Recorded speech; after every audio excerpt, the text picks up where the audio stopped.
મોરબીમાં મચ્છુ માતાજીની રથયાત્રા આજે ધામધૂમપૂર્વક યોજવામાં આવી હતી અને રથયાત્રા પૂર્વે જ પોલીસ દ્વારા ચાંપતો બંદોબસ્ત ગોઠવી દેવામાં આવ્યો હતો।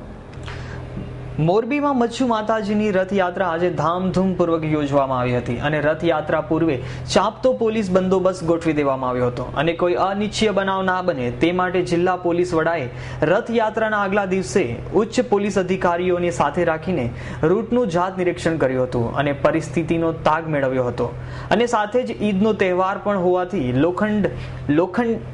લોખંડી પોલીસ બંદોબસ્ત વચ્ચે આ મચ્છુ માતાજીની રથયાત્રા વાજતે ગાજતે યોજવામાં આવી હતી, જેમાં માલધારી સમાજના લોકો મોટી સંખ્યામાં ઉમટી પડ્યા હતા અને ભવ્ય રથયાત્રા નિહાળવા માટે નગરજનો પણ ઉમટી પડ્યા હતા અને શાંતિપૂર્ણ વાતાવરણમાં રથયાત્રા પૂરી કરવામાં આવી હતી।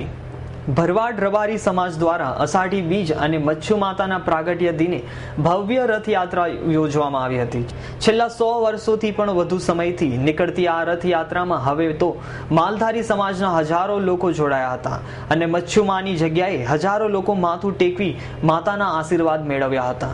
રથયાત્રા આવતીકાલે સવારે 9 વાગ્યે મહેન્દ્રપરા મચ્છુમાની જગ્યાઓથી પ્રસ્થાન થઈ, જેમાં ભગત ગાંડુ, ભગત બીજલ, ભગત ગોલતર, ભાનુભાઈ માતાજી, માનભાઈ માતાજી, જાનભાઈ માતાજી સહિત અનેક સંતો મહંતો જોડાયા હતા। સાથોસાથ ભરવાડ રબારી સમાજના આગેવાનો અને હજારો લોકો માત્ર મોરબી નહીં પરંતુ સમગ્ર સૌરાષ્ટ્ર કચ્છમાંથી ઉમટી પડ્યા હતા।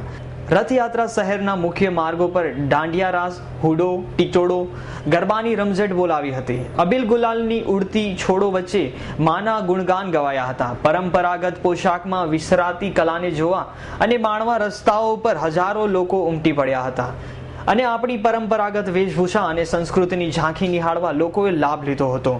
રથયાત્રા દરબારગઢ પાસેના મચ્છુમાના મંદિરે સમાપન કરવામાં આવી હતી।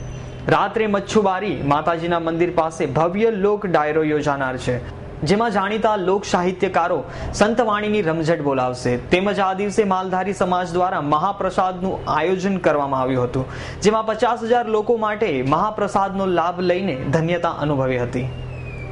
આમ આસ્થાના પ્રતીક સમી મચ્છુ માતાજીની રથયાત્રા વાજતે ગાજતે મંદિરેથી પ્રસ્થાન કરીને શહેરના મુખ્ય માર્ગ જેવા કે મહેન્દ્રપરા મુખ્ય રોડ, નગર દરવાજા ચોક, ગ્રીન ચોક સહિતના મુખ્ય માર્ગો પર નીકળી હતી, જેના પર કેટલાક માર્ગો પર ફૂલની વર્ષા પણ કરવામાં આવી હતી। તેમજ આ રથયાત્રા જ્યારે મુસ્લિમ વિસ્તારના નજીકથી પસાર થઈ ત્યારે મુસ્લિમ ભાઈઓએ પણ રથયાત્રાને આસ્થાની સાથે સ્વાગત કર્યું હતું અને મોં મીઠા કરાવીને શુભકામનાઓ પાઠવી હતી અને કોમી એખલાસનું અનેરું ઉદાહરણ પૂરું પાડ્યું હતું। આ રથયાત્રા માટે પોલીસે લોખંડી જાપ્તો ગોઠવ્યો હોવાથી રથયાત્રા શાંતિપૂર્ણ રીતે ઉજવણી કરવામાં આવી હતી। રથયાત્રાનું મહત્વ અમારે સમાજમાં અમારું સાંસ્કૃતિક ગૌરવ જેવું છે।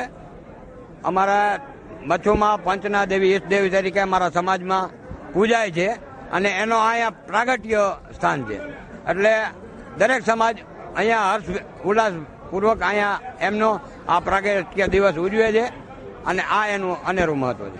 આ રથિયા બહુ પુરાની પરંપરા મુજબ હાલી આવે છે, પણ પહેલા શું છે, કોઈ રાસ રમતા, કોઈ માતાજીના ગરબા બોલતા નીકળતા, અરવે નાના ભાઈ પદયાત્રા કાઢી નીકળતા। હવે શું છે, આ છેલ્લા 11 વર્ષથી બહુ જ વ્યવસ્થિત આયોજનપૂર્વક આ રથયાત્રા યોજવામાં આવે છે।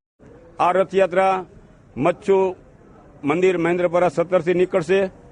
મહેન્દ્રપરામાં થઈ સુપર ટોકી છે, સુપર ટોકીથી ત્રિકોણબાગ થઈ નગર દરવાજાના ચોકમાં, ત્યાંથી ગ્રીન ચોક, દરબારગઢ અને મચ્છુબારીના કોઠે ત્યાં અમારી રથયાત્રાનું સમાપન કરવામાં આવે છે અને રથયાત્રા દરમિયાન રાસ, હુડો આવા તમામ કાર્યક્રમો સાથે, સાંસ્કૃતિક કાર્યક્રમો સાથે રમતા રમતા અમે જઈએ છીએ। રવિ મોટવાણીનો રિપોર્ટ, S9 ન્યૂઝ, મોરબી।